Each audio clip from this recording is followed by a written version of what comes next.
पांडवांचे ठसे पावलाचे ते हेतच कुठं तर आहे म्हणला घोडेवाला. आजूबाजूला मागाच्या बसणं विचारायला पण कोण नव्हतं, कारण आज गर्दी नाही ना. तर समोर एक जण आहे, आपण त्यांना विचारून घेऊ. होय होय, ते पावलाचे ठसे कुठे आहे? तो किती लांब, कसं जायचं? मधून आहे का रस्ता? हे कसं असं जायचं का सरळ तिथनं? तिथून इकडे यायचं, तिथून इकडे यायचं. हा ती घोडी त्यांची थांबतेला आता बघा ते. होय, हा, या इथे. ते आपल्या इथं आहे आपलं नाही का ते समोरून येते ते घोडे ना? हा. ते इथे. तिथून जात त्या गावतात या गावतात ना. तरी चालेल.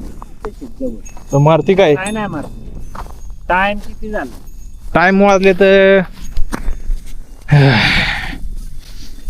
4:40 झालेत. चला मित्रांनो, आणखी इथनं लांब आहे थोडं. कोणत्या गावाहून? पुण्यावरून आलो. हा, तुम्ही कुठले इथलेच का? होय का? मग तिकडून इकडे आता चालायला का असं येता वरती? ते तिथून येणार होते निरगिरीची झाडी. ते तिथलं हा तिकडून येणार. मग खालतून येतात. नाही इकडून रोड तिथनं ते येतं, तिथून जायचं. इकडं कुठं रोड नाही, इकडं नाही. होय ना? हा.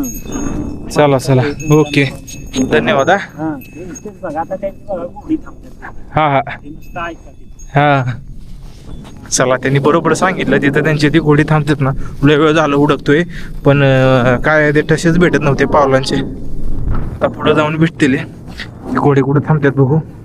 हे पण बघतो, तुम्हाला पण दाखवतो थांबा नेक्स्ट व्हिडिओमध्ये जरा.